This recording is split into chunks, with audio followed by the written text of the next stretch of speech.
Drama के start में हम क्राउन प्रिंस को देखते हैं जहां पर आज बेबी का जन्म होने वाला था।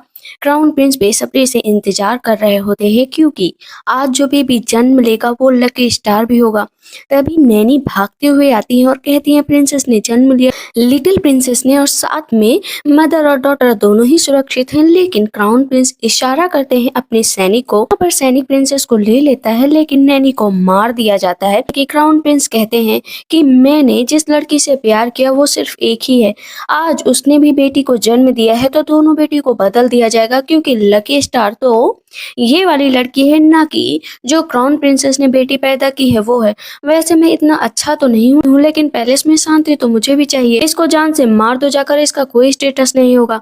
आपसे जो स्टेटस होगा वो मेरी कॉन्कोबाइन का होगा, छिपी हुई कॉन्कोबाइन का। आप देखना मैं अपनी कॉन्कोबाइन का प्रॉमिस पूरा करूंगा। सैनिक लेकर जाता है जंगल में, लेकिन कहीं न कहीं उसका दिल थोड़ा सा नाजुक टाइप होता है क्योंकि उसकी खुद की बेटियां होती हैं। कहता है कि मैं तो तुम्हें नहीं मार सकता हूँ, लाइफ और डेथ तुम्हारे हाथों में है, फेट तुम तय करोगी। छोटी बेबी बोलती है कि अरे अरे रुक जाओ, पता है ना मैं गॉडेस हूँ, तुम लोग मुझे छोड़कर जा रहे हो, प्लीज ऐसे मत छोड़कर जाओ। वो खूब तेजी से रो रही होती है। तभी वहां पर दो लोग आते हैं। तब प्रिंसेस कहती है थैंक गॉड कोई तो आया, वरना लग रहा था ना कि मैं रो रो कर ही मर जाऊंगी। पता चलता है कि वो क्राउन प्रिंस के छोटे भाई होते हैं जिनके पैर में दिक्कत होती है। उसकी जड़ी बूटियां ढूंढने के लिए वो जंगल जंगल भटक रहे थे। यहाँ पर उसका दोस्त कहता है चलो ना। प्रिंस कहता है हाँ चल रहा हूँ, पैरालाइज नहीं हूँ, धीरे धीरे ही चलूंगा ना, कि पैरों में दर्द है। लेकिन बेबी की रोती हुई आवाज सुनकर जाते हैं। कहते हैं कौन है इतना कठोर दिल का जो बेबी को यहाँ छोड़ कर गया, इतनी डेलिकेट बेबी। लेकिन तभी वहां पर बहुत सारे वुल्फ आ जाते हैं। प्रिंस का दोस्त कहता है चलो ना प्रिंस, यहाँ से देखो ना, ये सारे भेड़िए हम लोगों को मार डालेंगे। बेबी बोलती है कि नहीं नहीं, मैं तुम्हें प्रोटेक्ट करूंगी प्रिंस, प्लीज इस तरह मत जाओ मुझे छोड़कर। लेकिन जैसे बेबी स्माइल करती है ना, सारे वुल्फ वहां से भाग जाते हैं। उसका दोस्त कहता है ये बेबी तो सच में कमाल का है। तब प्रिंस कहते हैं आज से इस बेबी को मैं पालूंगा, ये मेरी बेटी बनकर रहेगी। अब हम डायरेक्ट 6 साल बाद का सीन देखते हैं जहाँ पर मंत्री का बेटा वही वही को दौड़ा रहा होता है। कहता है, रुक जाओ। वही वही कहती है अरे नहीं नहीं, तुम मुझे दौड़ाओ तो, देखो आज मैं तुम्हें अपनी पावर दिखाती हूँ। और जो मंत्री का बेटा होता है क्यों, उसको दो सैनिक उठाकर लेकर जा रहे होते हैं। कहते हैं मैं तुम्हें नहीं छोड़ूंगा। तब यहाँ पर वही वही कहती है चलो मजा थोड़ा सा तुम्हें भी चखा देती हूँ। अपनी पावर का यूज करती है, जितना भी आटा होता है क्यू पर गिर जाता है और सैनिक पर गिर जाता है। वो खुद तोते से हंस रही होती है। कहती फैटी क्यू बहुत ज्यादा उड़ने की कोशिश कर रहे हो ना, लेकिन तुम मेरी जगह कभी भी नहीं ले सकते। कहता है कि ले लूंगा, वैसे भी तुम्हारे फादर एकदम यूजलेस है, किसी काम के नहीं है, ना चल सकते हैं ना इधर उधर घूम सकते हैं, ना ही राजपाट में बिल्कुल हिस्सा ले सकते हैं। वही वही बोलती है खबरदार अगर मेरे डैड को तुमने कुछ भी कहा ना तो मैं तुम्हें नहीं छोड़ूंगी। कहता है कि अच्छा क्या करोगी, उस लोनली प्रिंस के पास तो कोई भी नहीं आएगा, ना ही उससे कोई शादी करेगा। इस पर वही वही को काफी ज्यादा गुस्सा आ जाता है। वो जाती है, कहती है आज के बाद से अगर मेरे फादर का मजाक उड़ाया ना, वहां पर वो उसके मुंह में सब्जियां घुसा देती है और उसे सैनिक उठाकर लेकर जाते हैं। तभी हम देखते हैं कि नैनी आ जाती है और कहती है कि चलो ना जल्द से जल्द, तुम्हारे फादर जो है क्विंगलैंड माउंटेन से आ चुके हैं। कहती क्या क्विंगलैंड माउंटेन, और वो इतनी स्पीड में भागती है वहां से। कहती है कि फादर देखो ना वही वही आ गई। यहाँ पर तुरंत ही प्रिंस कहते आ जाओ बेटा आ जाओ। वो इतनी स्पीड में जाती है, मतलब हवा की रफ्तार से टकरा जाती है प्रिंस से। प्रिंस नीचे गिर जाते हैं। कहती है कि वैसे भी मेरा पैर इतना ज्यादा दर्द कर रहा है, ऊपर से तुम हवा की रफ्तार से आती हो। कहती नहीं नहीं, पहले मैचिंग मैचिंग होगा। उसने हाथ में जो ब्रेसलेट पहन रखा था वही अपने फादर को पहना रखा था। साथ में जो बालों में हेयर स्टाइल थी ना उसने भी बना रखी थी, ताकि डैडी और बेबी मैचिंग मैचिंग हो। यहाँ पर प्रिंस कहते देखो ना मैं तुम्हारे लिए बहुत सारे खिलौने लेकर आया हूँ। वो खुश हो जाती है। नैनी भाग कर आती है। कहती है ये लड़की भी ना इतनी स्पीड में जाती है कि पूछो मत। क्राउन प्रिंस कहते हैं क्या तुम्हें उस फैटी क्यू ने फिर से परेशान किया क्या। कहती है अरे अरे फादर आपको चिंता करने की जरूरत नहीं है, मैं इतनी पावरफुल हूँ ना कि किसी को भी पीछे छोड़ सकती हूँ। प्रिंस के दोस्त कहते हैं कि सच बात है, इसने काफी ज्यादा हिम्मत की है तभी तो यहाँ पर है, वैसे कोई भी हमारी प्रिंसेस को नीचे नहीं दिखा सकता है। प्रिंस कहते काश फादर को होश आ जाता तो मैं तुम्हें यहाँ की लीगल प्रिंसेस घोषित कर सकता था। मैं जाता और फादर से ये बात करता। कहती अरे टेंशन क्यों ले रहे हो, मेरे पास सोल्यूशन है। कहते कौन सा सोल्यूशन है बताओ। वो आंखें बंद करके बैठ जाती है और वहां पर जो है अपनी पावर का यूज करती है। कहती है अरे जो एम्परर है ना, डार्क क्लाउड उनके पैलेस के चारों तरफ है, इसी वजह से वो सही से सांस नहीं ले पा रहे हैं। ग्रैंडपा आज जल्द से जल्द ठीक हो जाएंगे। उसकी इस तरह की बातें सुनकर सब हंस रहे होते हैं कि सिली चाइल्ड, ऐसे फू फू करने से कुछ भी नहीं होता है। पता है कितने सालों से उनको होश नहीं है, कोई भी डॉक्टर उनको ठीक नहीं कर पाए। कहती है आपको मेरी बातों पे यकीन नहीं है तो मैं क्या करूं, लेकिन मैंने ग्रैंडपा को सही कर दिया है। और रही आपके पैरों की बात, मैं इन्हें भी सही कर दूंगी। कहते हैं अरे नहीं सही कर पाओगी बेटा, ऐसी क्यों बातें कर रही हो। कहती है अरे जो मेरे पास पत्थर है ना, अगर मैं आपके पैरों पे रगड़ दूं तो आप ठीक हो जाएंगे।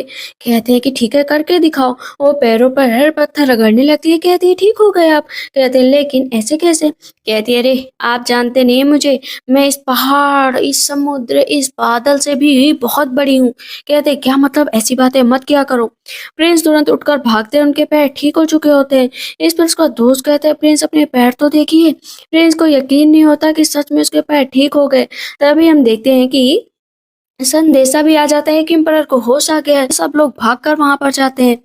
तब यहाँ पर एम्परर बताते हैं कि सपने में फायर फिनिक्स आई थी जिसने उन्हें जगाया था और उनकी बॉडी में थोड़ी स्ट्रेंथ डाली थी।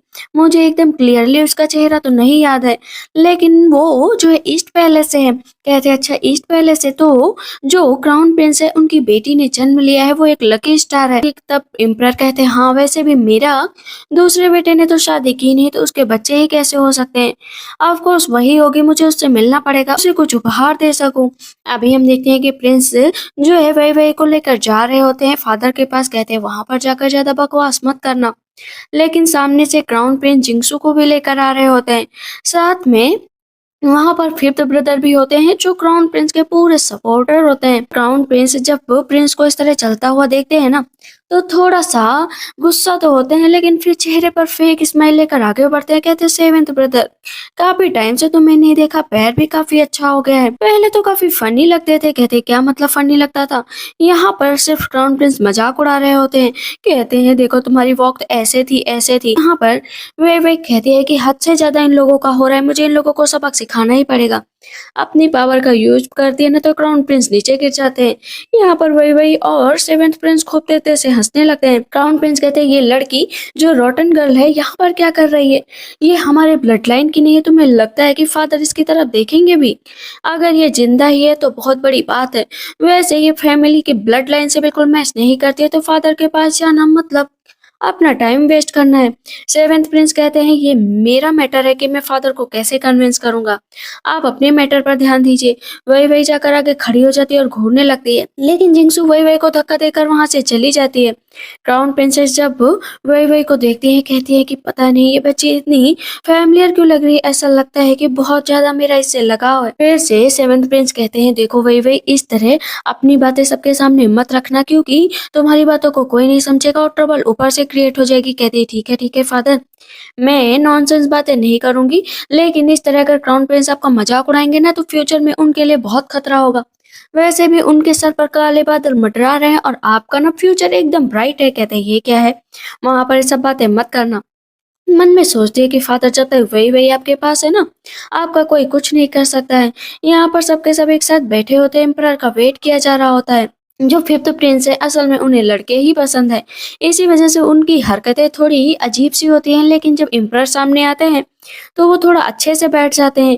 एम्परर के आते ही सब लोग उन्हें ग्रीट करते हैं। मैजेस्टी कहते हैं बैठ जाओ। वैसे मैं क्राउन प्रिंस की बेटी को देखना चाहता हूँ जो लकी स्टार है। जिंक्स वहां पर जाती है तो ग्रीट करती है। जो एक बुढ़े मंत्री होते हैं कहते हैं कि ये लकी स्टार है, ये आपके लिए काफी फायदेमंद होगी, आपके लिए ब्लेसिंग लेकर आई है। इसके हाथ से जैसे ही ड्रिंक करेंगे चारों तरफ जो है वेल्थ फैल जाएगी। कहते हैं अच्छा ठीक है, जैसे ही पीने चलते तो कप नीचे गिर जाता है। लेकिन तभी संदेशा आता है कि चारों तरफ भुखमरी फैल गई है और कोई भी अच्छे से नहीं रह पा रहा है और अनाज की कमी हो गई। सब कहते हैं ये क्या, जैसे ही जिंक्सू ऊपर गई तो ऐसी ही बुरी खबर कैसे आई। मंत्री कहते हैं ये सब हमारी परीक्षा के लिए हो रहा है, हमें इस तरह की बातें नहीं सोचनी चाहिए, हमें इसका एडवांटेज लेना चाहिए। लकी स्टार यहाँ पर है, लकी स्टार सब कुछ सही कर सकती है। ग्रैंडपा कहते हैं कि बेटा तुम कोई आइडिया बताओ कि मैं इन सब चीजों से कैसे निकलूं, तुम्हारे पास तो आइडिया होगा ना। मन में सोचती है जिंक्सू की फादर ने तो मुझे सब कुछ बताया ही नहीं, आखिर मैं क्या करूं। उसके फादर कहते हैं बताओ ना बताओ ना। तब यहाँ पर मंत्री कहते हैं कि हमें सबसे पहले ड्रिंक के बारे में सोचना चाहिए, ड्रिंक करने के बाद ही सब चीजें फाइनल हो जाएंगी। लेकिन तभी एक बुरी खबर और आती है कि दूसरे इलाके में बाढ़ आ गई है, बाढ़ की वजह से कुछ भी वहाँ पर खाने पीने को नहीं बचा है। मंत्री कहते हैं ये इम्पॉसिबल है, आखिर ऐसे कैसे ऐसी खबरें यहाँ पर आ सकती हैं। लेकिन इतनी देर में वही खूब तेज से हंसने लगती है। सेवेंथ प्रिंस कहते हैं इस तरह मत हंसो। एम्परर कहते हैं कौन है जो इस तरह हंस रहा है, यहाँ पर आओ। वो जाकर सामने बैठ जाती है। प्रिंस कहते हैं अरे प्लीज मत जाओ। कहते हैं एम्परर मेरे फादर का नाम से जिंगसू है, सेवेंथ प्रिंस, मैं उनकी बेटी। कहते हैं लेकिन उन्होंने तो शादी की ही नहीं। वहाँ पर प्रिंस जाते हैं, कहते हैं मुझे बैम्बो फॉरेस्ट में मिली थी, तब मेरा पैर ठीक नहीं था लेकिन इसने मेरे पैरों को भी ठीक कर दिया। ये मेरे लिए लकी स्टार है। ये समझ लीजिए कि मैंने इसे अडॉप्ट करके बहुत अच्छा काम किया है। क्राउन प्रिंस बोलते हैं अच्छा घोस्ट ने जन्म ले लिया है तुम्हारे यहाँ, वो भी एक गांव की लड़की, तुम उसे गॉड बताने में जुटे हुए हो। यहाँ पर अब सेवेंथ प्रिंस और क्राउन प्रिंस के बीच थोड़ी सी तकरार होने लगती है। तब वही बोलते हैं कि फादर आपको लड़ने की जरूरत नहीं है, ये तो वैसे भी बेकार है। लेकिन क्राउन प्रिंस को गुस्सा आ जाता है कि ये लड़की तुम्हारी हिम्मत कैसे हुई मेरे बारे में ऐसा बोलने की, और मेरी बेटी जो है गॉड है ना कि तुम हो। कहती वो तो पता ही चल जाएगा, लेकिन मैं जानती हूँ कि अगर जो तुम्हारी बेटी ऊपर खड़ी है वो नीचे उतर आए ना तो अपने आप ही सारे के सारे जितने भी मसले हैं ना सॉल्व हो जाएंगे। कहते क्या सच में ये बात है? कहते हाँ यही बात है, मैं नॉनसेंस बातें नहीं कर रही हूँ। इस पर क्राउन प्रिंस कहते अगर तुमने नॉनसेंस बातें की ना तो तुम्हें यहाँ से निष्कासित कर दिया जाएगा और तुम्हें जान से मार दिया जाएगा। कहती ठीक है मुझे एक्सेप्ट है ये सभी चीजें। तब ग्रैंडफादर कहते हैं कि बेटा तुम नीचे जाओ। वो जाना तो नहीं चाहती थी लेकिन चली गई थी। वही जाती है और ग्रैंडफादर का हाथ पकड़ लेती है। ग्रैंडफादर को थोड़ा सा अच्छा लग रहा होता है, शांति महसूस हो रही होती है। क्राउन प्रिंस कहते हैं तुम्हारी हिम्मत कैसे हुई एक एम्परर का हाथ पकड़ने की? एम्परर कहते चुप हो जाओ। तुरंत ही वही बोलती है कि ग्रैंडपा आपको चिंता करने की जरूरत नहीं है, अभी देखना सब कुछ सही हो जाएगा, ये तो मेरे बाएं हाथ का खेल है। यहाँ पर मंत्री बोलते हैं लकी स्टार जो है झिंगू है ना कि तुम जो इस तरह की बातें कर रही हो, और तुम्हारा ब्लड लाइन क्या है जो तुम प्रिंसेस से अपने आप को कंपेयर कर रही हो। क्राउन प्रिंस बोलते हैं यहाँ पर अगर बत्ती जलाई जाए, अगर उसके बुझने तक कोई भी शुभ समाचार नहीं मिला ना तो इसे सजा दी जाएगी। अगर बत्ती जलना स्टार्ट हो जाती है सब लोग इंतजार कर रहे होते हैं। कहती ग्रैंडफादर लेकिन मुझे रिवॉर्ड चाहिए।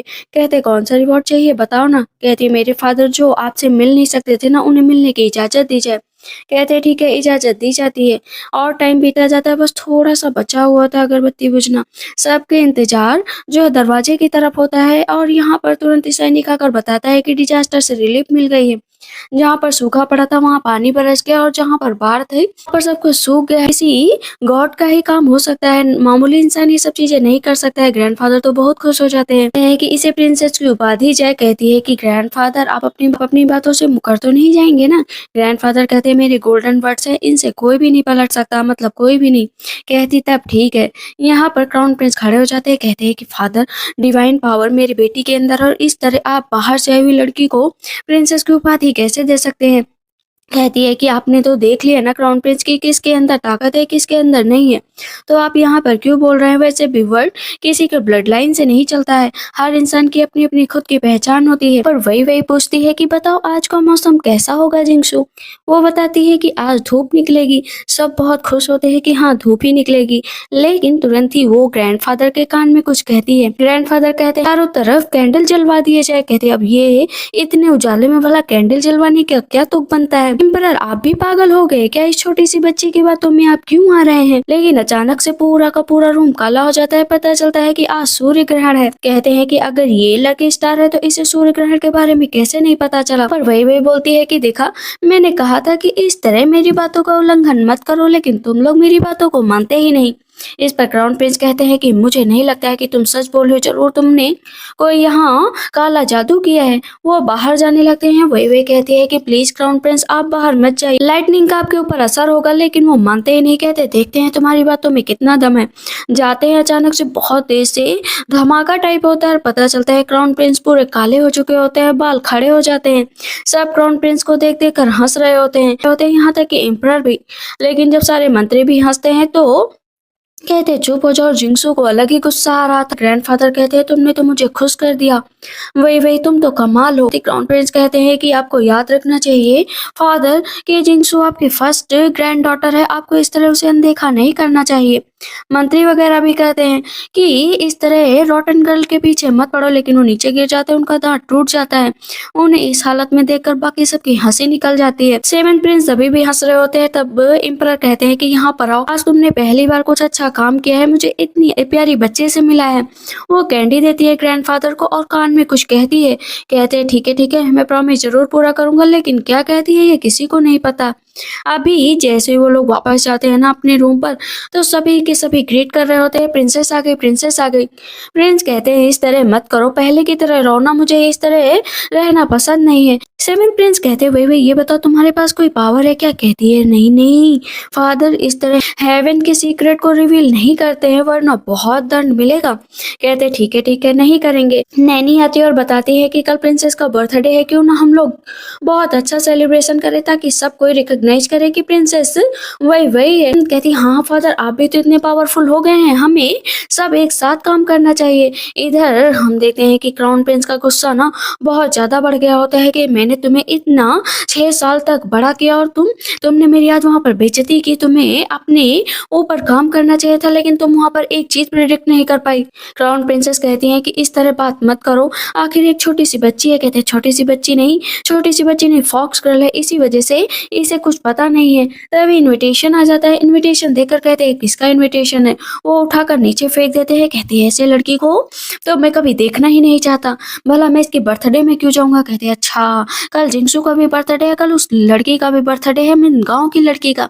कल मैं बेटनी बेटी का बर्थडे इतनी अच्छे से करूंगा ना, हर कोई बस यहाँ आएगा और वो बस अकेला बैठा देखता रह जाएगा। इधर पूरा दिन निकलने वाला था, लेकिन अभी तक कोई भी नहीं आया था वही के बर्थडे में। लेकिन वही तो पूरे टाइम बस खुश थी। दुखी थे तो नैनी और सेवन प्रिंस कहते हैं कि हमने तो सबको इनविटेशन भेजा था, बट लगता है किसी का मन नहीं है। कहते हैं आखिर क्या रीजन हो सकता है? पता चलता है कि आज जिंगसू का भी बर्थडे है। कहते कोई बात नहीं, उदास होने की जरूरत नहीं है, एक दिन ना तुमको सेंटर ऑफ अट्रैक्शन बनाऊंगा मैं। वो कैंडी खा रही होती है। कहती है कि फादर सब लोग जल्दी ही आ जाएंगे। इधर हम देखते हैं कि कपड़े पहनने के बाद फिफ्थ प्रिंस कहते हैं क्राउन प्रिंस से कि आप आज बहुत अच्छे लग रहे हैं। प्रिंस जिंगसू से कहते हैं कि आज तुम मेरा मान बढ़ाने के सामने मुझे शर्मिंदा मत करना, सब कुछ याद कर लिया है ना? कहती हाँ फादर, मैंने सब कुछ याद कर लिया है, अब सब कुछ आपके कहने के हिसाब से होगा, आपको आज शर्मिंदगी महसूस नहीं करनी पड़ेगी। सब खड़े होते हैं, लेकिन वहां पर नौकर आकर सिर्फ गिफ्ट दे रहे थे और भागे चले जा रहे थे। क्राउन प्रिंस कहते हैं ये सब क्या है? लोग माफी मांग रहे हैं, गिफ्ट दे रहे हैं, चले जा रहे हैं, आखिर ये सब कहाँ जा रहे हैं? कहते जाकर चेक करो, अभी के अभी चेक करो। वो बहुत गुस्से में होते हैं। तभी एक दासी आकर बताती है कि माफ करिएगा, लेकिन आज वही का बर्थडे है, तो आधे से ज्यादा लोग वहां पर चले गए, इधर कोई भी नहीं आया, सबने बस गिफ्ट भिजवाया है। कहते हैं ऐसे कैसे हो सकता है, ये नहीं हो सकता, खुद पे चिल्लाते हैं। देखते हैं सेवन प्रिंस के पास दासी भाग भाग कर आती है। कहती है अरे कोई आने वाला है। सेवन प्रिंस कहते हैं थोड़ा सांस ले लो, कौन आने वाला है? यहाँ पर भला कौन आएगा? कहते हैं नहीं, सच में आने वाला है, एम्परर आ रहे हैं। जैसे ही वही एम्परर को देखे कहती ग्रैंडपा आप आ गए, और इतनी स्पीड में जाकर फिर से ग्रैंडपा को भी गले लग जाती है। कहते हैं तुम तो हवा से भी ज्यादा तेज हो। कहती है मुझे तो लगा था आप आएंगे ही नहीं, मंत्री का बेटा होता है। कहता है बर्थडे विश करो, लेकिन वो कहता बर्थडे विश कर दिया, मैं तो नहीं करने वाला बर्थडे विश। तुरंत ही सेवन प्रिंस कहते हैं फादर आप आने वाले थे तो आप मुझे बता देते, मैं थोड़ी सी तैयारी कर लेता। अब यहाँ पर सेवन प्रिंस को सब कुछ समझ में आ रहा था कि उस दिन जो कान में वही ने बात कही थी, वो बर्थडे में आने की बात कही थी। इस पर सेवन प्रिंस हंसने लगते हैं। कहती है ग्रैंडफादर मेरे पास बहुत कैंडी है, आप खा लो ना। वहां पर बहुत सारे गिफ्ट आ जाते हैं। इतने अच्छे गिफ्ट देखकर अब तो खुशी का ठिकाना नहीं रहता सेवन प्रिंस का, लेकिन दुख का ठिकाना भी इधर क्राउन प्रिंस का नहीं रहता है कि वहां पर एम्परर गए जिनके पास कभी भी टाइम नहीं होता, वो वहां पर कैसे जा सकते हैं? मुझे कुछ करना चाहिए। तब इस पर मंत्री कहते हैं कि हम लोग एक चीज कर सकते हैं, उसे सबक सिखाते हैं। कहते हैं कौन सा सबक? कहते हैं उसे सबके सामने हम साबित कर देंगे कि वो एविल स्टार है, उसकी फ्रेग्रेंस चारों तरफ सिर्फ अनलकी होकर फैल रही है, इससे लोगों के लिए खतरा है। कहते हैं लेकिन किस तरह, मुझे बताओ। कहते हैं बस प्लान के हिसाब से काम करना पड़ेगा और उसका चेहरा सबके सामने आ जाएगा, और इसके लिए फिफ्थ प्रिंस को लगाया जाता है। फिफ्थ प्रिंस कहते हैं कि मेरे पास स्टोन है जो पता लगाएगा कि वो लकी स्टार है या नहीं है, लेकिन मैं उसमें ऑलरेडी पहले से ही कुछ घपला कर दूंगा। मैं जैसे वो पत्थर छुएगी टूट जाएगा, मैं तुरंत ही उसे एविल स्टार घोषित कर दूंगा। इधर सब लोग बैठे होते हैं, ग्रैंडफादर पूरे टाइम वही के साथ खेल रहे होते हैं। बार बार सेवन प्रिंस कह रहे होते हैं इनों से कि आप नीचे बैठ जाइए। कहते हैं नहीं बैठ सकता, नहीं बैठ सकता। वो बार बार जिद कर रहे होते हैं बैठ जाओ, लेकिन वहां पर बहुत सारे गोल्डन बर्ड्स आ जाते हैं। गोल्डन बर्ड्स को देखकर सब बहुत खुश होते हैं कि ये तो बहुत अच्छा साइन है। एम्परर मन में सोच रहे होते हैं कि फिनिक्स मेरे सपने में आई थी, कहीं वो वही ही तो नहीं थी। तभी फिफ्थ प्रिंस आ जाते हैं। कहते हैं कि मैं यहाँ पर प्रिंसेस के लिए बर्थडे गिफ्ट लेकर आया हूँ। कहते हैं कौन सा बर्थडे गिफ्ट? पता चलता है डेस्टिनी स्टोन। जो गहराई को जांच पड़ताल करके लकी स्टार घोषित कर सकता है, ये चमक उठेगा। मैं चाहता हूँ कि इसे रॉटन गर्ल छुए आकर डेस्टिनी पता चल सके, लेकिन सेवन प्रिंस कहते हैं कि मुझे पता है, तो मेरी बेटी को यहाँ पर सिर्फ पर बदनाम करने आया, इससे ज्यादा कुछ नहीं। अपना पत्थर लो और वापस लेकर जाओ। फिफ्थ प्रिंस कहते हैं, क्यों सेवन प्रिंस, डर रहे हो क्या? वही कहती है, नहीं मेरे फादर बिल्कुल भी नहीं डर रहे हैं, लेकिन इस पत्थर में जरूर कुछ न कुछ गड़बड़ है। कहते हैं, छू लो, पता चल जाएगा कि गड़बड़ है या नहीं है। जैसे वो पत्थर छूते पत्थर पूरा टूट जाता है। वहां पर फैटी क्यों कहता है, देखा देखा टूट गया, ये तो एविल स्टार है। तुरंत ही फिफ्थ प्रिंस चिल्लाने लगते हैं कि ये डिजास्टर है, यहाँ के लिए खतरा पैदा करेगी, ये सबको यहाँ पर बेवकूफ बना रही है। वही कहती, बेवकूफ तो तुम बना रहे हो, पत्थर टूटा हुआ था और यहाँ पर सिर्फ तुम नाटक कर रहे हो। कहते हैं, नाटक नहीं कर रहे हो, अगर तुम एविल स्टार नहीं होती ना तो ये पत्थर टूटता ही नहीं। कहती है कि अच्छा ठीक है, अगर मैं इस पत्थर को जोड़ दूं तो? फिफ्थ प्रिंस हंसने लगते हैं कि तुम्हारे अंदर ताकत भी है इस पत्थर को जोड़ने की? कहती हाँ। कहती है, फादर कंबल में मैं आपको मिली थी वो लेकर और मैं इसको जोड़ कर रहूंगी। नैनी जाती है उस कंबल को लेकर आती है, तब फिफ्थ प्रिंस कहते हैं, अच्छा तुम्हें लगता है ये कोई ट्रीजर है जो इस पत्थर को जोड़ देगा? उस कंबल को देखकर वहां पर वो सैनिक भी अब जान जाता है कि ये तो सच में प्रिंसेस है। लेकिन सबसे ज्यादा हैरानी इम्परर को ही होती है कि इस तरह के सिर्फ 3 कंबल थे जो सिर्फ पैलेस में पाए जाते थे, आखिर ये कंबल यहाँ पर कैसे आया? वो तुरंत ही कंबल उठाकर उस पत्थर पर रख देती है और उठाते ही कंबल पत्थर आपस में जुड़ जाता है। फिफ्थ प्रिंस कहते हैं, ये कैसे हुआ? कहती है कि मैंने प्रे किया है गॉड से ताकि वो मुझे बचा सके। वहां पर तुरंत ही पत्थर अब इम्परर को दिखाया जाता है। कहते हैं, अरे ऐसी स्ट्रेंज चीजें भी होती हैं क्या? वो बार बार बस उस कंबल को छू रहे थे। कहते, ये बताओ ये तुम्हें कपड़े कहाँ से मिले? बैम्बू फॉरेस्ट में मिले। उस टाइम वही इसी में थी। एम्परर को शक हो जाता है कि जरूर कहीं ये मेरी ग्रैंड डॉटर तो नहीं, लेकिन मेरी ग्रैंड डॉटर तो आंखों के सामने है। वही कहती है, आप ना लोगों को बेवकूफ बना सकते हैं, मुझे बेवकूफ नहीं बना सकते हैं क्योंकि आप खुद बेवकूफ है। फिफ्थ प्रिंस कहते हैं, ज्यादा मत बोलो वरना मैं तुम्हारी जुबान निकाल लूंगा। कहती है, जुबान वो भी सबके सामने। एम्परर कहते हैं कि वही ने जो कुछ कहा उसके लिए सही फैसला लेना चाहिए और फिफ्थ प्रिंस को जाकर थोड़े दिनों के लिए जेल में बंद कर दो ताकि वो वहां से निकल ही नहीं पाए। फादर प्लीज ऐसा मत करो मत करो। हम देखते हैं क्राउन प्रिंस को जो कि बैठे हुए होते हैं और वहां पर जिया न्यान चाह जाती है। कहती है कि आप इतना उदास क्यों, इतनी चिंता करने की क्या जरूरत है? जब तक क्वीन मदर आपके पास है तब तक आपका कोई कुछ भी नहीं बिगाड़ सकता। कहते हैं, हाँ। उस क्राउन प्रिंसेस को देखता हूँ ना तो उसे देखते ही मुझे गुस्सा आ जाता है। एक तुम हो जो मुझे सहारा देती हो। इधर मेजेस्टी बैठे हुए होते हैं और इन्हों जाकर बताते हैं कि जिंसू की बर्थ डेट और वही की बर्थ डेट लगभग समान है। नींद में कोई भी जो है अदला बदली नहीं है। इम्परर कहते हैं, अच्छा ऐसा है क्या? तो ठीक है, मुझे अपने बेटे पर ही शक हो रहा है, सबसे पहले उस पर नजर रखो कि वो क्राउन प्रिंसेस के अलावा किससे मिलते हैं किससे नहीं मिलते हैं। साथ में उन्हें वो पोर्ट्रेट देते हैं। कहते हैं, इसे नेशन वाइड हर जगह बंटवा दो और जो भी इस लड़की को ढूंढ कर निकालेगा 10,000 सिल्वर दिए जाएंगे, क्योंकि इसमें बाईलैंग के प्रिंसेस हैं जो बैंडेट द्वारा जिनका आक्रमण हो गया है, लेकिन वो बैंडेट के चुंगल से भाग चुकी हैं। अभी तक उनका पता नहीं चल रहा है, जाकर पता लगाओ। इधर हम देखते हैं कि बाईलैंग की प्रिंसेस भाग रही होती है और अचानक क्राउन प्रिंसेस के कैरी से टकरा जाती हैं। सैनिक कहते हैं, मरना चाहती हो क्या जो प्रिंस के कैरी से टकरा गई? कहती, प्रिंस तुरंत ही नीचे बैठ जाती है। कहती, यो हाइनेस प्लीज मुझे बचा लो, आप मुझे जानते हैं ना कि मैं कौन हूँ, मैं बाईलैंग की प्रिंसेस, प्लीज मुझे बचा लो। पर प्रिंस जैसे ही देखते हैं कि एक भिखारी टाइप लड़की सामने बैठी है, कहते हैं कि कसौर मुझे जरा भी पसंद नहीं। यूनजेंग देखो ना, मैं हूँ, आप मुझे याद करिए ना कि हम लोग बचपन में साथ में रहते थे। लेकिन दोनों सैनिक बहुत तेज से उस लड़की को मारने लगते हैं। कहते, अच्छा तो तुम्हारी शक्ल देखकर तो बिल्कुल भी नहीं लगता तुम रिच एंड पावरफुल हो। तुम इस सेमलेस लड़की को यहाँ पर इतना मारो मुंह से आवाज भी ना निकले, मेरी एक कैरेट जहां तक जाए बस तुम इसे मारते रहो। वहां पर वो दोनों सैनिक उसे इतना मारते हैं कि चेहरे को पूरी तरीके से खराब कर देते हैं। तभी वहां पर आ जाती है वही वो पर्पल औरत देखती है। कहती है, ये पर्पल औरत तो बहुत ही खास है। सेवन प्रिंस कहते हैं, वही तुम इस लड़की को बचाना चाहती हो? कहती, हाँ बिल्कुल बचाना चाहती हूँ। कहते हैं कि इम्प्रेस डोंगर के पास पहुंच चुके होते हैं क्राउन प्रिंस की वो 6 साल की लड़की मेरा जीना बेहाल करके रखी है, प्लीज आप कुछ करिए ना, प्लीज मदर मेरे लिए कोई फैसला लीजिए ना, आपके रहते भला मैं कैसे इतना झेल सकता हूँ। कहती, ठीक है फिर उसके पेरेंट्स को ले आओ।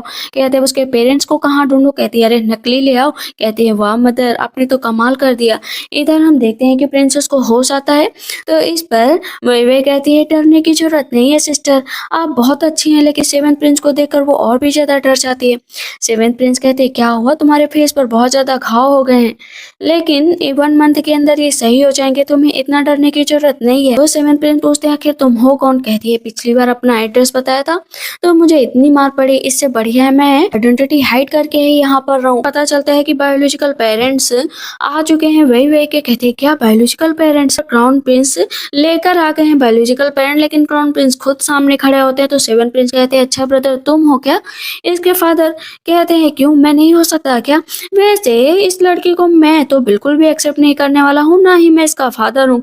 रास्ते से हटते हैं तो वहाँ पर एक औरत एक आदमी दोनों आ जाते हैं। उनको जितना सिखाया पढ़ाया गया था ना वही बोल रहे थे, फिर हम लोग बहुत सफर कर रहे थे, तुम भी मेरे हाथों से छूट गई, पता नहीं कैसे चली गई। मैंने तुम्हें बहुत मिस किया, लेकिन अभी हम लोग को तुम्हारी बहुत याद आती है। मेरे घर चलो। सेवंथ प्रिंस कहते हैं लेकिन मैं कैसे विश्वास कर लूं कि तुम ही इनके बायोलॉजिकल पेरेंट्स हो। वो दोनों खुद तेजी से चिल्लाने लगते हैं कि गॉड विटनेस है इस चीज का, इतना क्रूएल मत बनो सेवंथ प्रिंस, हमारी बच्ची को हमारे पास लौटा दो। क्राउन प्रिंस कहते हैं रोते हुए हाँ हाँ इनकी बच्ची को इनके पास लौटा दो। वे पूछती है कि अच्छा ठीक है, अगर आप मेरे बायोलॉजिकल पेरेंट्स है तो बताओ बर्थ मार्क कहाँ पर है। वो लेडी देख लेती है कि गले पर बर्थ मार्क है, कहती है कि तुम्हारे गले पर है और नेक के पास काला काला निशान है। भला मैंने तुम्हें पैदा किया क्या, इतना भी नहीं जानूंगी। 9 मंथ तुम मेरे पेट में रही हो। पीछे मुड़ती है, कहती है देखा बन गया ना निशान। तुरंत ही वही उस निशान को मिटा देती है, कहती है वो तो मैं पॉट छू रही थी वहां से ब्लैक निशान लग गया। वो लेडी फिर से नीचे जमीन पर बैठ जाती है, कहती है कि भला तुम अपने पेरेंट्स को कैसे भूल सकती हो। क्राउन प्रिंस कहते हैं इसे यहाँ से जाने दो वरना मेरे से बुरा कोई नहीं होगा। सेवन प्रिंस कहते हैं यहाँ से नहीं जाएगी। मन में सोचती है वही इस तरह क्राउन प्रिंस का सामना कर पाना थोड़ा मुश्किल है, यहाँ पर ग्रैंडफादर को बुलाना ही पड़ेगा। वही कहती हो बैठ गए, इतना याद रखो कि तुम्हारे पास तो कोई भी नहीं आने वाला है। ग्रैंडफादर तो नहीं आते, इन जरूर आ जाते हैं। कहते हैं आप दोनों ही चलिए ग्रैंडफादर के सामने वहां पर बात करिए। इधर क्राउन प्रिंस कहते हैं दोनों से कि जितना सिखाया गया है अच्छे से रट लो वरना मेरे से बुरा कोई नहीं होगा। कहते ही वही तुरंत कहती है ग्रैंडफादर पता है अगर आप सही टाइम पर हम लोगों को ना बुलाते ना तो अब तक मेरा किडनैप हो चुका होता। तब क्राउन प्रिंस बोलते हैं कि आपको प्रिंसेस की बातों में नहीं आना चाहिए, उनके बायोलॉजिकल पेरेंट्स मिल चुके हैं, लेकिन शायद लग्जरी की आदत पड़ चुकी है प्रिंसेस को, इसी वजह से वो रिकॉग्नाइज नहीं कर रही है अपने पेरेंट्स को। कहती है नहीं ग्रैंडफादर, इस औरत ने मेरे गले पर निशान देखा बल्कि वो झूठ था, मैं इनकी बेटी नहीं हूँ। लेकिन वो दोनों ही कह रहे होते हैं कि माफ करिएगा एम्परर, लेकिन ये मेरी बच्ची है, बैम्बू फॉरेस्ट में छूट गई थी, हम लोग चले आए, हम लोग बहुत गरीब थे, बहुत ढूंढने की कोशिश की लेकिन ढूंढ नहीं पाए। कहते अच्छा बताओ इसके जन्म तिथि क्या है। यहाँ पर मैजिस्ट्रेट तुरंत उसके पास पेपर उठाकर फेंकते हैं कि तुम लोगों को जब इसके बारे में कुछ पता ही नहीं है तो आखिर ये कैसे कह सकते हो कि ये तुम्हारी बेटी है।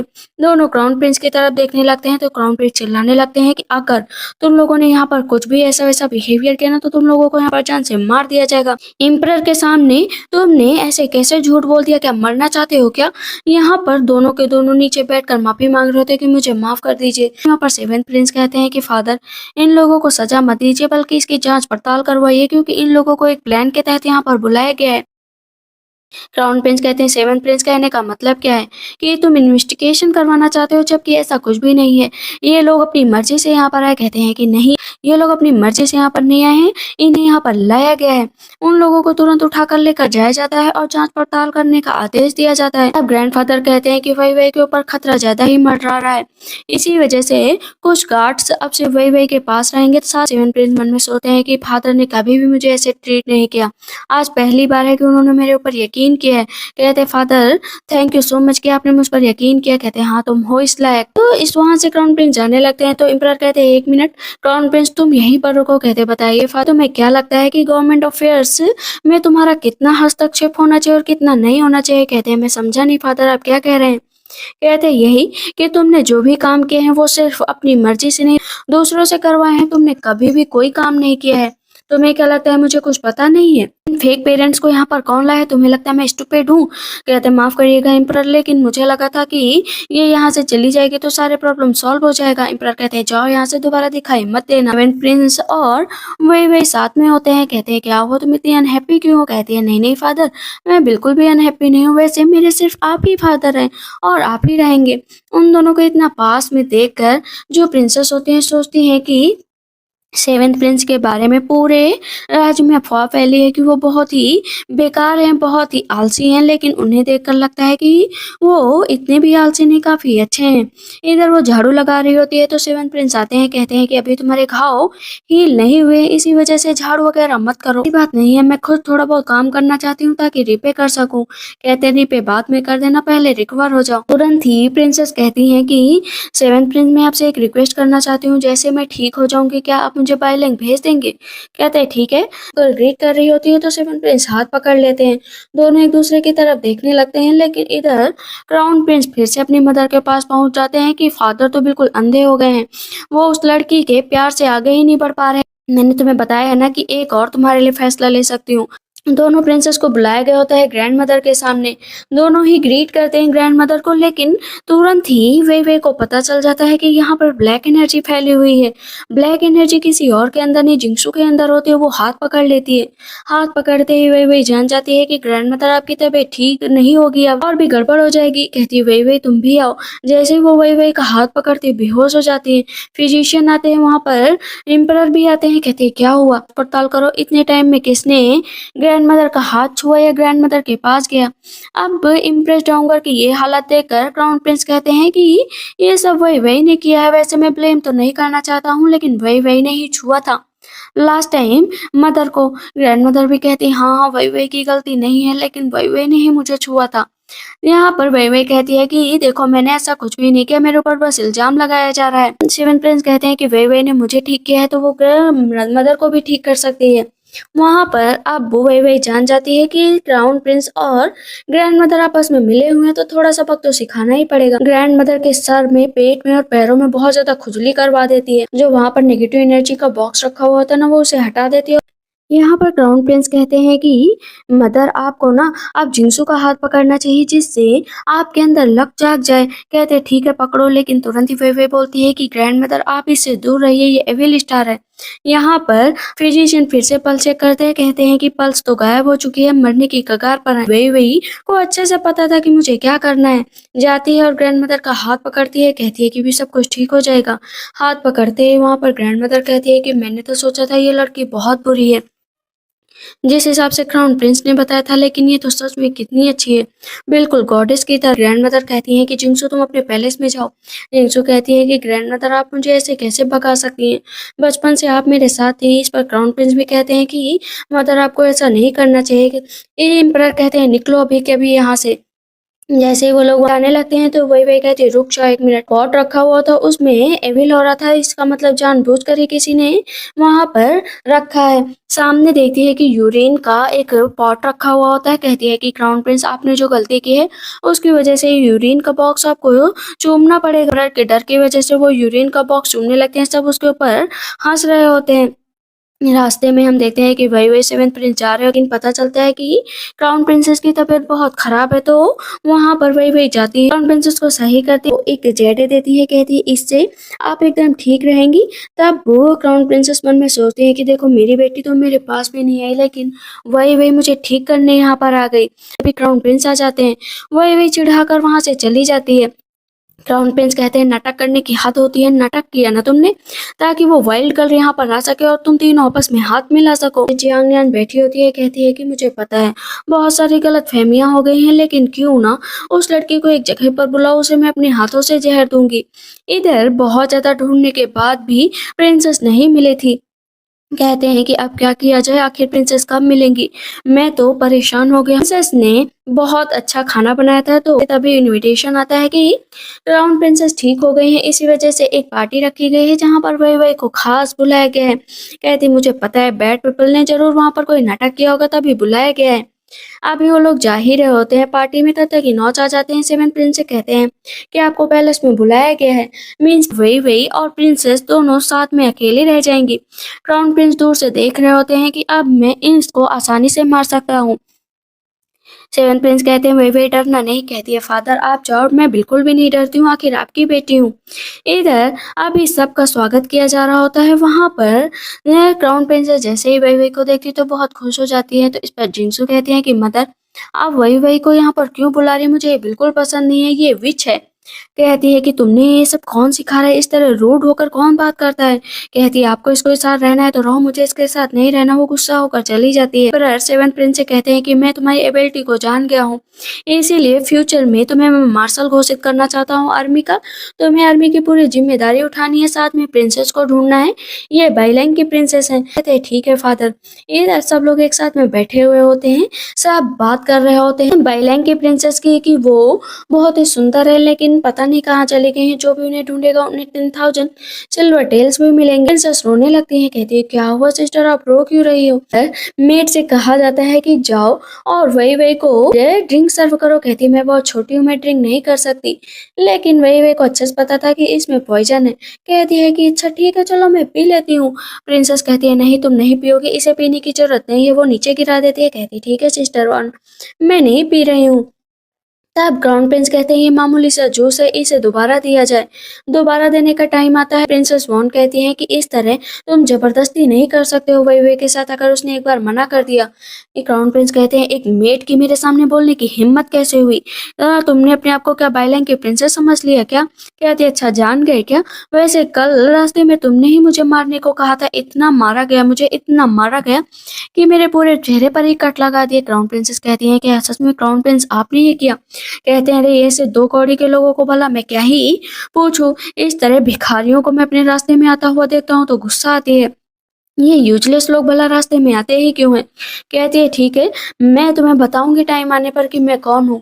मैं प्रिंसेस हूँ। तो सबके सब वहां पर हंसने लगते हैं कि प्रिंसेस हो भी तुम। कहती है क्यों पागल समझ रखा है क्या मुझे। कहते हैं हाँ पागल हो। तब वही उठती है। कहती है मुझे यकीन है कि सिस्टर वॉन जो है प्रिंसेस है। यहाँ पर क्राउन प्रिंस कहते हैं कि रुक जाओ यहाँ पर। वही कहती है नहीं मैं यहाँ से जा रही हूँ, मैं यहाँ पर नहीं रुकूंगी। कहते हैं अरे रुक जाओ ना, बाहर का थोड़ा बहुत इंजॉयमेंट किया जाए। सब एक एक करके बाहर जा रहे होते हैं। मीट कहती है कि चलो लैंप जलाने का टाइम आ गया है। ये ट्रिक काम नहीं की लेकिन दूसरी ट्रिक काम करेगी। सब एक साथ बैठे होते हैं, लैंप जलाने का टाइम होता है तो वहां पर जो नियान ज्योति है ना वो लैंप देती है कि तुम इसे जलाओ। लाइटर देती है ना तो उसमें नेगेटिव एनर्जी होती है। कहती हो मुझे हार्म करने की कोशिश कर रही हो। प्रिंसेस वॉन आकर कैंडल ले आती है। कहती उसको नहीं तुम इससे जलाओ। उसे वापस कर देती है। ये पूरा का पूरा प्लान फेल होता जा रहा था नियांश का। स्नेक का जो पॉइजन होता है वो नीडल्स में लगाकर वही वही पर अटैक करती है। प्रिंसेस सामने आ जाती है जिसकी वजह से सारा जहर उनके अंदर चला जाता है। मीन्स ये प्लान भी फेल हो जाता है। उठो ना सिस्टर वॉन उठो ना। मेड को प्रिंस बहुत तेज से थप्पड़ मार देते हैं कि तुमसे एक काम कहा तुम वो भी नहीं कर पाई। अगर उन लोगों को पता चल गया तो क्या होगा, तुम पकड़ी जाओगे। कहती है वैसे भी उसमें जहर था, बचना नामुमकिन है, वो मर जाएगी। इधर काफी देर तक इंतजार किया जाता है लेकिन प्रिंसेस ठीक ही नहीं हो रही थी। वो अपनी पावर का यूज करने चलती है तो मेड आ जाती है। कहती है पीछे हटो मैं ठीक कर दूंगी। वो बार बार ठीक करने जाती है लेकिन वो बार बार पीछे धक्का दे दिया जाता है उसको। तभी सेवन प्रिंस आते हैं। कहते हैं क्या हुआ। कहती है फादर फादर देखो ना मिस वॉन को कुछ हो गया। कहते हैं क्या हुआ। कहते हैं अरे उसे प्रिंस वो स्नोक का पॉइजन है, आप अपने मुंह से निकाल दीजिए। कहते हैं लेकिन एक लड़की को नहीं मैं ऐसे छू सकता हूँ। कहती है कि अच्छा कोई मरने वाला है और आप छूने की बात कर रहे हैं, करिए ना ये काम। वो अपनी आंखें बंद कर लेती है। क्राउन प्रिंस भी अपनी नजरें पीछे कर लेते हैं और पूरा जहर निकाल देते हैं धीरे धीरे करके और प्रिंसेस को होश आ जाता है। कहते हैं उठो, जो भी तुम्हारे साथ हो उसकी रिस्पॉन्सिबिलिटी मैं लेने के लिए तैयार हूँ। अब वो पूछा जाता है कि तुम्हारे ऊपर ये हमला किसने किया था। कहती है मेड ने, फिफ्थ प्रिंस की मेड ने, उसी ने किया था, मैंने साफ साफ देखा था। क्राउन प्रिंस कहते हैं मेरे ऊपर इल्जाम लगा रही हो। कहती है इल्जाम नहीं लगा रही हूँ, मैंने खुद देखा है, अपनी आंखों से देखा। कहते हैं ठीक है उसे ढूंढ लो। लेकिन वो कहीं भी नहीं मिलते तो एम्परर आ जाते। कहते हैं मैंने जरूर तुम्हारी मेड को ढूंढ लिया है। मेड के आते ही वहां पर क्राउन प्रिंस भी नीचे बैठ जाते हैं। एम्परर कहते हैं क्यों इसे पहचान नहीं पा रहे हो क्या, अच्छे से देखो। कहती है मैं क्राउन प्रिंस को नहीं जानती हूँ और मुझे नहीं पता कि ये कौन है। क्राउन प्रिंस कहते हैं जब ये लड़की जानती ही नहीं, हाँ जो है सिस्टर वॉन को हार्म करने की कोशिश की है तो इसे जान से मार दिया जाए। कहते हैं कि कुछ कहना चाहोगी मेड तुम। कहती है कि ठीक है अगर क्राउन प्रिंस कह रहे हैं मुझे मार दिया जाए तो मतलब मार दिया। मारने से पहले वो अपनी बेटी जिंक्सी को बड़े ध्यान से देख रही होती है। वही कहती है मेड वाला जिंक्सू को इतनी ध्यान से क्यों देख रही, जरूर कुछ ना कुछ दाल में काला है। यहाँ पर एम्परर कहते हैं कि प्रिंस तुम्हें क्या लगता है कि तुमने यहाँ पर कोई गलत काम नहीं किया, असली ये गलत काम तो तुमने ही किया है। तुम्हारे सहारे ही ये सब कुछ हुआ। तुमने सोल्जर को सही टाइम पर कपड़े नहीं पहुंचाए, ठंड का टाइम आ गया और तुम अपने काम से पीछे हट रहे हो। कहते हैं कि फादर मुझे वक्त ही नहीं मिला। कहते हैं बहुत सारी अपॉर्चुनिटी मैंने तुम्हें दी है लेकिन तुम हर चीज से पीछे हटते आए हो। इसी वजह से तुम्हें भी थोड़े दिन के लिए जो है डार्क पैलेस में रखा जाएगा। कहते हैं नहीं फादर प्लीज ऐसा मत करिए। तुरंत ही सेवन प्रिंस उठते हैं, कहते हैं फादर बॉन को मतलब छुआ था और इस तरह किसी लड़की को छूना तो उसकी रिस्पॉन्सिबिलिटी मेरी बनती है, प्लीज आप मुझसे शादी करा दीजिए। लेकिन तुरंत ही पीछे प्रिंसेस बोलती है कि नहीं नहीं आप प्लीज मुझसे शादी मत करिए, मेरी शक्ल इतनी गंदी है और जिंदगी भर लोग आपका मजाक उड़ाएंगे। कहते हैं कि मुझे शक्ल से फर्क पड़ता ही नहीं, अगर तुम शादी करना चाहती हो तो मैं ज़रूर करूँगा, अगर नहीं करना चाहती तो कोई बात नहीं। कहती है नहीं, नहीं मैं करना चाहती हूँ। यहाँ पर वही वही वही तो खूब तेज़ से हँस रही होती है क्योंकि सेवन प्रिंस को सच में प्रिंसेस से प्यार हो गया था। इधर क्राउन प्रिंस की हालत डाउन हो चुकी होती है। तब वहाँ पर फिफ्थ प्रिंस जाते हैं, कहते हैं तुम मेरे लिए थोड़ा सा काम कर दो, मिलिट्री में सबको गर्म कपड़े दिए जाने हैं, जाकर सारी शॉप्स खरीद लो, कोई भी कपड़ा उस सेवन प्रिंस को नहीं मिलना चाहिए। कहते चिंता मत करो, आपके लिए तो मैं जान भी दे दूंगा। काफी हद तक प्रिंसेस ठीक हो चुकी थी तो वो बाई लैंग जा रही थी, नीचे लेकर बैठ जाती है। वे कहती मुझे आपके बारे में पता है कि आपके फादर नॉर्दर्न लियांग किंग है। कहती हाँ मुझे पता है, लेकिन अभी ये सीक्रेट मैं रिवील नहीं कर सकती हूँ। कहती ठीक है तब तक ये सीक्रेट ही रहेगा। वहाँ पर सेवन प्रिंस कहते हैं तुम दोनों क्या बातें कर रही थी। कहती है मैं जल्दी आऊंगी। वो गले लग जाती है सेवन प्रिंस की। प्रिंस का दोस्त होता है वही की आंखें बंद कर लेता है। वो आंखें खोलकर देख रही होती है कि आप दोनों के बीच में बहुत प्यार है। इधर हम देखते हैं कि जहाँ भी सेवन प्रिंस कपड़े लेने जा रहे थे सैनिकों के लिए मिल ही नहीं रहे थे, हर बिका हुआ ही बता रहे थे। अभी एक लेडी के पास पहुंचती है वही और सेवन प्रिंस कहते हैं कि प्लीज हम लोग डबल प्राइस देने के लिए तैयार है, लेकिन कपड़ा दे दो। लेकिन वो कपड़ा नहीं देती है। वही कहती है कि मिस आपको देखकर लगता है कि आप काफी ग्लोरियस है, आपके अराउंड काफी पॉजिटिव एनर्जी है, लेकिन आपको कोई भी बच्चे नहीं है। कहती तुम्हें कैसे पता। कहती है क्योंकि बच्चे नहीं हो रहे इसका एक खास रीजन, एक ऐसा नेगेटिव हो रहा है बच्चे होने पर प्रतिबंध लगा रहा है। कहती है नहीं नहीं ऐसा नहीं हो सकता। कहती ऐसा ही है। दासी कहती है आप छोटी बच्ची की बातों में क्यों आ रही हैं। वो हाथ जाकर देखती है, कहती इसमें तो कोई भी गलती नहीं है। नौकरानी कहती है आप इसकी बातों में क्यों आ रही हैं। वही कहती है क्या मैं आपका बिस्तर देख सकती। जैसे ही तकिया देखती है कहती है पिलो में दिक्कत है। जो है कुछ लिखा हुआ रखा है। कहती है ये क्या है। पता चलता है वो स्लीपिंग पिलो होती है जिसके जरिए माइंड को पूरा काबू में कर लिया जाता है और बच्चे होने में दिक्कत होती है। कहती है किसने किया।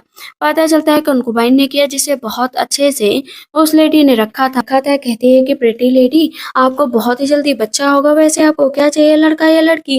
कहती मेरे लिए तो दोनों चलेंगे। कहती ठीक मेरी तरफ से ये आपके लिए तोहफा है कि आपको दोनों होंगे। कह तो हंसने लगती है, कहती है कि सच में। कहती हाँ सच में। को वहाँ से कपड़े मिल जाते हैं सोल्जर के लिए। देखते हैं कि इनोज को क्राउन प्रिंस के रूम में बहुत सारे कपड़े मिलते हैं और क्राउन प्रिंस का पूरी तरीके से पर्दाफाश हो जाता है कि मेट के साथ उनका अफेयर चल रहा था। एम्परर जाते हैं बात करने के लिए क्राउन प्रिंस से। कहते हैं मुझे माफ कर दीजिए कि मेरे मेट के साथ अफेयर था। कहते क्यों। तो हमें पता चल गया ना कि मेरा अफेयर था, इसी वजह से यहाँ पहले ही सब कुछ कबूल कर लिया। क्राउन प्रिंस कहते हैं चाय पी लीजिए। जैसे ही चाय पीते हैं एम्परर तो उनके गले में दर्द होने लगता है। कहते हैं फादर मारूंगा नहीं, लेकिन तुम्हें थोड़ा थोड़ा करके मारूंगा, क्योंकि आपको पता है कि जो जिंसू है वो मेरी बेटी है, लेकिन क्राउन प्रिंसेस की बेटी नहीं है, क्योंकि क्राउन प्रिंसेस की बेटी को तो मैंने मार दिया था। क्राउन प्रिंसेस सारी बातें पीछे से सुन रही होती है। कहती है आखिर तुम मेरे साथ ऐसा कैसे कर सकते हो, मैंने तुम्हारे साथ शादी की थी। कहते हैं शादी की थी, लेकिन मेरा तुम में कोई भी इंटरेस्ट नहीं था, मेरा तो उस मेड में इंटरेस्ट था। वैसे भी मैं तुम्हें अभी नहीं मारूंगा, मिलिट्री पावर भी तो मुझे तुमसे लेनी है।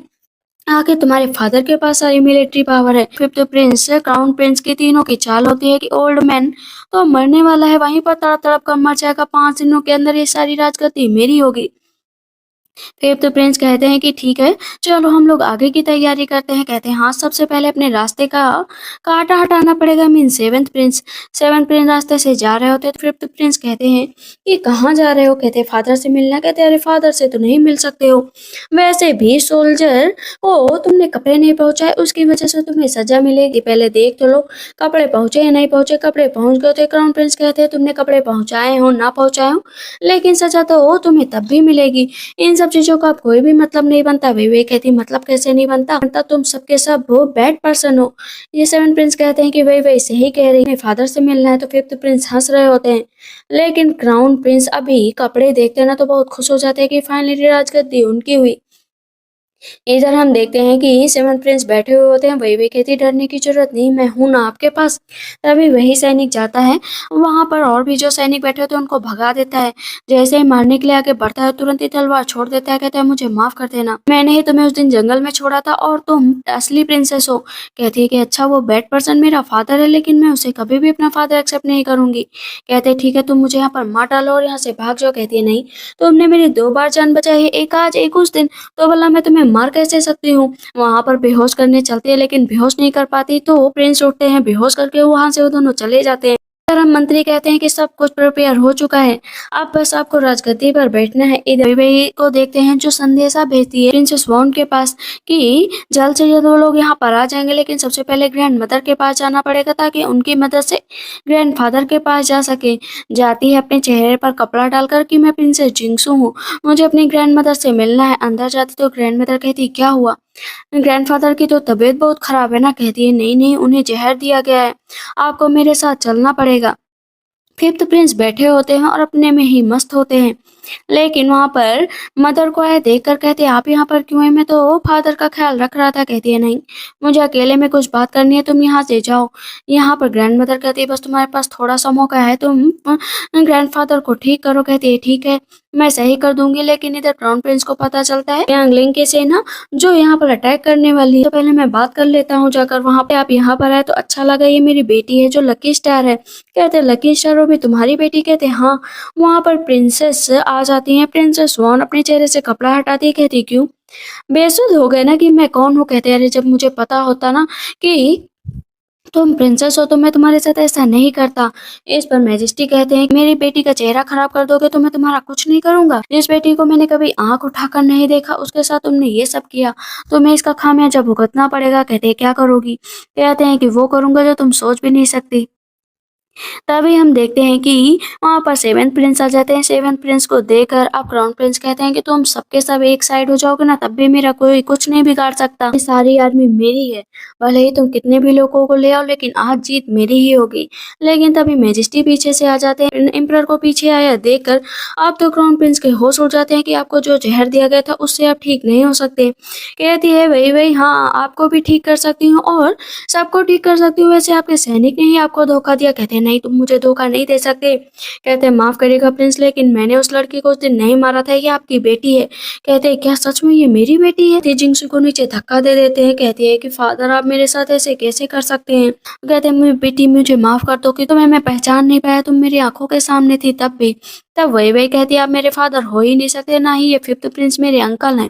कोई भी तुम लोग मेरे अपने नहीं हो, तुम सबको जेल में डाल देना चाहिए और वहां पर जान से मार देना चाहिए। एम्परर कहते हैं इन तीनों को कल सुबह फांसी की सजा दे दी जाए ताकि राज्य में शांति बनी रहे। तुरंत ही वही वही कहती है कि फादर और मदर आपको भी अब एक साथ चलना चाहिए। कहते हैं ठीक है चलो। क्राउन प्रिंसेस को जो कि बुद्धा के टेम्पल चले गई होती प्रे कर रही होती है, वही वही जाती है। कहती है मदर डरने की जरूरत नहीं है, मैं आपके साथ हमेशा हूँ। कहती है ठीक है, लेकिन मैं चाहती हूँ कि तुम अपने फादर के पास ही रहो, अपनी मदर के पास, वो लोग तुम्हारा हमेशा ख्याल रखेंगे और मैं तुम्हारे लिए यहाँ पर प्रे करूंगी। इधर वही वही बैठी होती है, कहती है कि सब कुछ तो सही हो गया है, अब मेरा हेवन जाने का भी टाइम आ गया है। प्रिंसेस वॉन कहती क्या हुआ, तुम इतनी सैड क्यों हो। कहती सैड नहीं हूँ, मैं तो बहुत खुश हूँ, मैंने बहुत इंपॉर्टेंट काम कर लिए हैं, अब मुझे थोड़ा सा अपनी जिंदगी में और भी अच्छा करना है। चलो ना हम लोग घूमने चलते हैं। कहते ठीक है चलो घूमने चले। तीनों के तीनों सैर पर निकल जाते हैं और बहुत ज्यादा एंजॉय कर रहे होते हैं। इसी के साथ इस ड्रामा की एंडिंग होती है। तो आप लोग को ये ड्रामा कैसा लगा मुझे ये कमेंट सेक्शन में जरूर बताइएगा। तब तक के लिए बाय बाय, टेक केयर।